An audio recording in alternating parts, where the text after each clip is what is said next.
Is this my answer or is this? I took your answer, didn't I? You were supposed to answer.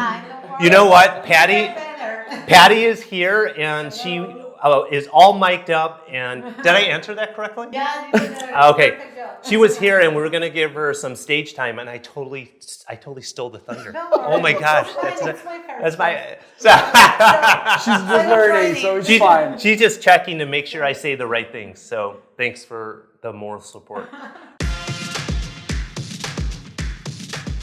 Welcome to the Nick Fong Podcast. As the broker and owner of Ronival Real Estate, Nick has spent nearly 20 years in Baja California, sir. And in this podcast, he'll be talking everything Baja, from food and culture to real estate and property management. And now, here's your host, Nick Fong. Good morning, everyone.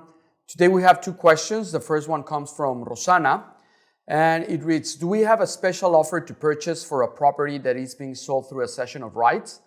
Typically, a pre-construction property already under contract for which the promising buyer wants to sell his rights to a new promising buyer who takes over his promise to trust. All right. So this question is, let me simplify that question. It was very detailed. Thanks, Rosanna, for posting that question this week. The situation is when we bring a buyer to a project that is interested and in buying it, but the seller doesn't have actual title to the property. In fact, sometimes they're just under a sales contract with the developer and they're waiting to be delivered the unit. But in this market, they've received 30% appreciation. So, for example, if it was a $300,000 condo, it's now a $390,000 condo. So that future owner wants to be a seller and sell it to another buyer. And so the situation that Rosanna is encountering, and many of you will encounter, is if you bring that buyer wanting to buy that condo from the first buyer, how do you execute that transaction? The first thing that's really difficult in a situation like that is the first buyer wants to realize that $90,000 gain. And that's great. And they don't want to close on the property typically because they don't want to pay the 5 to 8% closing costs. That's fine also. The problem comes up though is how do you put that into a contract and how do you handle the money? And what is the registered sales price on that transaction? So the difficulty is, in this case, the second buyer of the property, if they are buying it from the developer and just assuming the sales contract that the first buyer has, the cession of rights of the contract, the registered price when the second buyer goes to close on it is going to be $300,000. It will not be $390,000. And you might say, okay, that's great. I pay 2% transfer tax on $300,000, not $390,000. So I save myself $1,800 in transfer taxes. Yes, but when it comes time to sell, your cost basis is $90,000 less than what you truly paid for it. So your capital gains taxes at 35% is much higher. So I certainly would prefer to save on the 35% taxes and pay an extra 2% taxes at closing. And this is where the problem arises, is that the first buyer wants the full $90,000 of gain, not have to pay taxes on it, and the second buyer wants the full recorded sales price that they're paying. The developer now, the third party, the original seller of the property, is only going to register $300,000 in sales price. The reason why is they're going to pay capital gains tax on the $300,000. So they're not going to allow the second buyer to register a $390,000 sales price. So what's the solution? The solution here that's the cleanest is the first buyer closes on the property. They have to pay the 5 to 8% in closing fees. They have to pay their capital gains taxes on that $90,000, and they will then do a transfer of title to the second buyer, essentially a double closing. If that is not agreeable with buyer number one and buyer number two, then the situation is that us as licensed real estate agents, us as a company, we can only transact on the $300,000 sales price. And what I mean by that, we can do a cession of rights of the original sales contract from the developer to the second buyer, assuming the developer doesn't have any penalties tied to that. A lot of times developers have a 1%, 5%, or maybe even a 10% assignment clause that they collect to allow the first buyer to assign it to a second buyer. Let's assume they don't, and the first buyer assigns the contract rights to the second buyer. They're buying at $300,000, so where does that $90,000 come into play? We do not partake in that. That $90,000 needs to be a side deal between the buyer and seller. It's not going to be registered on the title. It's not going to be calculated in terms of capital gains taxes. We cannot be a part of that transaction, unfortunately. Okay, so that's the answer to a long question, and it's not a very simple solution, and that's why I'm sure Rosanna had that question. Just as a follow-up to that, and allow anyone to comment on that very long explanation, agents that are representing developments, you're going to have this come up. So Mitch, when you sell a unit at Cuatro Vientos in phase 3 at $180,000, and then 2 years later when it's in construction, that buyer says, oh geez, this is now $260,000. I want to sell it. I don't want to close on it. This situation is going to come up. So make sure to watch this again, and that's why we're recording this and we're going to post it, because these kind of questions come up very often in situations. Hey, thanks for being a part of the Nick Fong Podcast. Make sure to subscribe to the podcast to get the latest updates. And if you're watching this on our social channels, please like and share. And if you want to be featured, or you want me to talk on a certain topic, food, activities, culture, real estate in the Baja, drop a comment.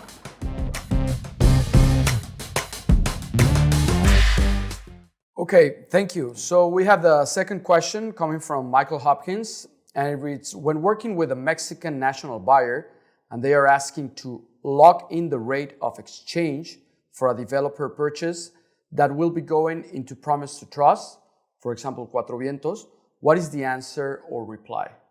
Okay. Is this my answer, or is this... I took your answer, didn't I? You were supposed to answer. You know what? Patty is here, and she is all mic'd up. And did I answer that correctly? Yeah, you did okay. She was here, and we were going to give her some stage time, and I totally stole the thunder. Oh my gosh, that's my. She's just learning, so it's fine. She's just checking to make sure I say the right things. So thanks for the moral support. All right, so the question is, can you repeat it again? Yes, when working with a Mexican national buyer and they are asking to lock in the rate of exchange for a developer purchase that will be going into promise to trust, for example, Cuatro Vientos, what is the answer or reply? Okay, so this topic comes up very often with our Mexican buyers. And the question is, when all of our real estate is priced in US dollars on the MLS, and when a buyer wants to purchase the property, though, in Mexican pesos, why would a buyer want to purchase in Mexican pesos? Well, number one, if they're Mexican.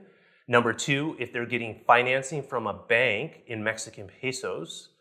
Or this wasn't so much the case in the last 2 years, because the Mexican US dollar exchange rate has been around that 20-1. But I remember a number of years ago, there was a big jump in the exchange rate from 11-1 to 15-1 to 16-1, maybe 6 years ago.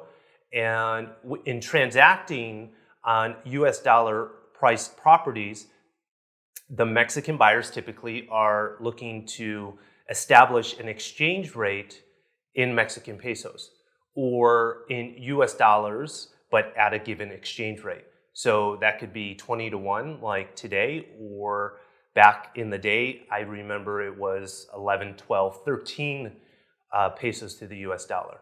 And so, Michael, this is a question that always is at the root of it. Who's taking the risk?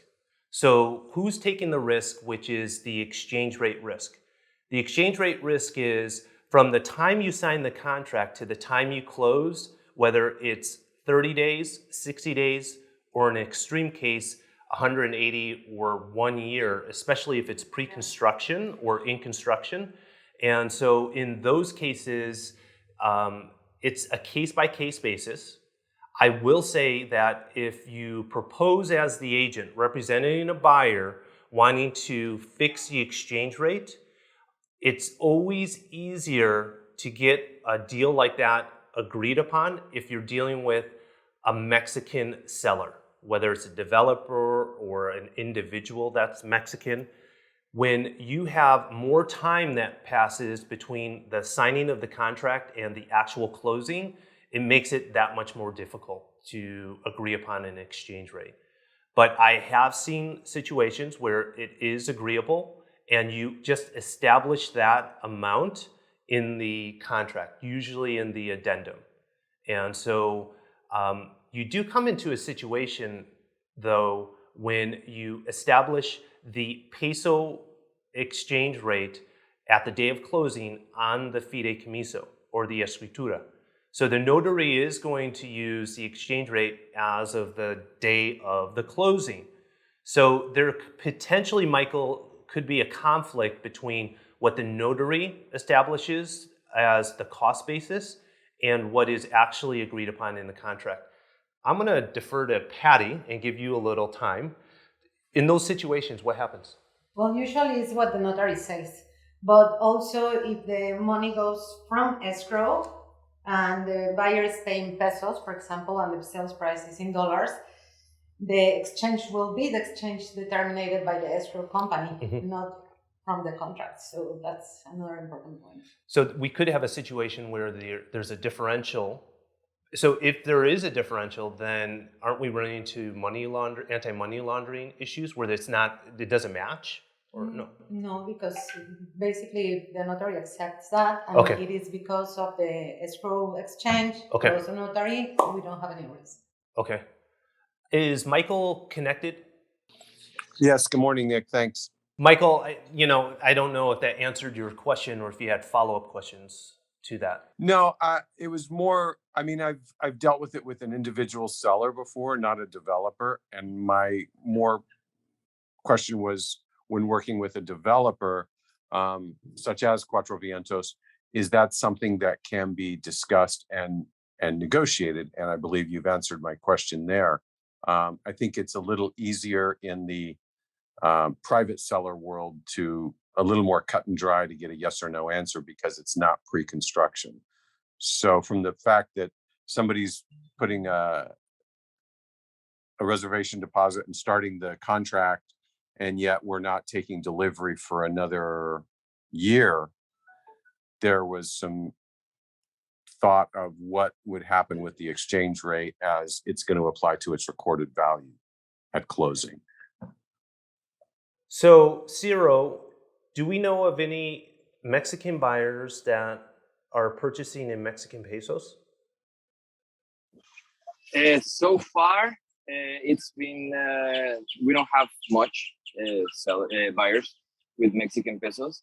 But what we do know is that the developer, for example, Cuatro Vientos, if they are willing to give 100% of the money, they will fix exchange rate. And this is due to the fact that the exchange rate, and for fiscal reasons, they have to follow up with the exchange rate that the Banco de Mexico puts every day. So one of the things that we propose is that whenever they do their payments, they can transfer it to the exchange rate of the Banxico. So whenever the money comes into the account, it's basically the same. Okay, thanks, Sarah. That's helpful. And that makes sense completely of coming up and paying 100% up front to lock it in Yes. at that rate, and then you're done. Correct. The tricky part is if it's a Mexican buyer that needs financing from a Mexican bank and they won't be able to come up with that 100%. And so I think the cleanest way to do that deal is establish the sales price in Mexican pesos. So you could be approved for 5 million pesos and buy that condo. But if it's priced in US dollars and the exchange rate goes in favor of the US dollar, then they won't qualify for that. They won't have enough money, right? And I have run in those situations before, not on a property that's in construction, but a property that it's a 60-day close. And I ask my Mexican buyer, do you have enough money if the exchange rate differentiates by, say, $10,000, that you can have that money for an additional down payment to cover the difference? So you have a built-in insurance plan if the exchange rate goes weird. And so sometimes the buyer says yes, sometimes they say no, but it's our job as their real estate agent for them to understand that that is a real possibility of something happening, and are they prepared, are they able to address that if it ever comes up? And so sometimes the buyer will say, yeah, my brother, my sister, my mom, my dad, I can borrow the extra 5 to 10,000, the difference. And then I feel good and comfortable representing my buyer that we won't get to the day of closing and they say, oh, the exchange rate is this and my peso loan is this and I'm short 10,000, I can't close. And so me as a buyer, I'm in default now and I'm gonna lose my deposit. And my deposit's 35%. So me as a buyer agent representing them, I'm not doing my job explaining to them where the pitfalls and risks, where are the things that can go wrong because they're doing financing, because the exchange rate can be an issue. And also I think that the fact that having a prices for construction so fluctuation that has a lot of ups and downs right now, I think the developers are more willing to just keep the exchange rate as it is instead of locking up a price in pesos and then the construction prices go up. So it's as you said at the beginning, who's going to take the risk for that? The podcast that Erica just released this week, it was Guillermo Payan, and he's an architect builder. And we actually talked about this. And one of the things he talked about was, as a builder, when you quote a project and it's most of the materials, when you talk about the structure, the obra negra, that's all priced in Mexican pesos, the labor's in Mexican pesos. It's when you get to the finishings, the appliances, that's where it could be US dollar based.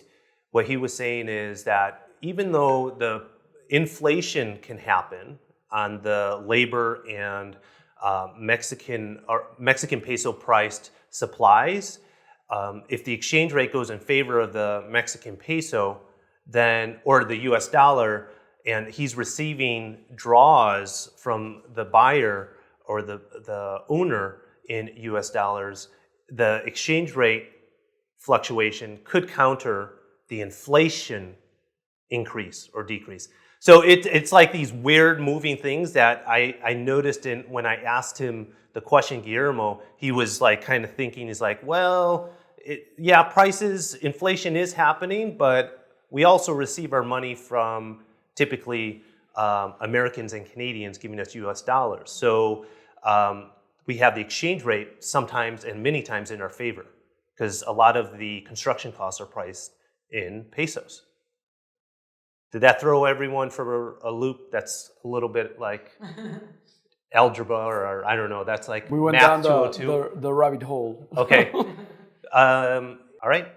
Everyone, if there's no other questions, I will call an adjournment to this. And we'll see everyone on Monday. Have a great weekend. Bye-bye. Thanks for listening to this episode of the Nick Fong Podcast. Make sure you subscribe to the podcast and the YouTube channel at youtube.com/Ronival Real Estate.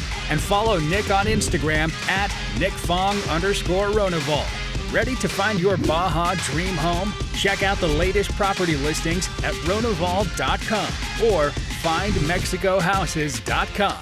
Hasta luego.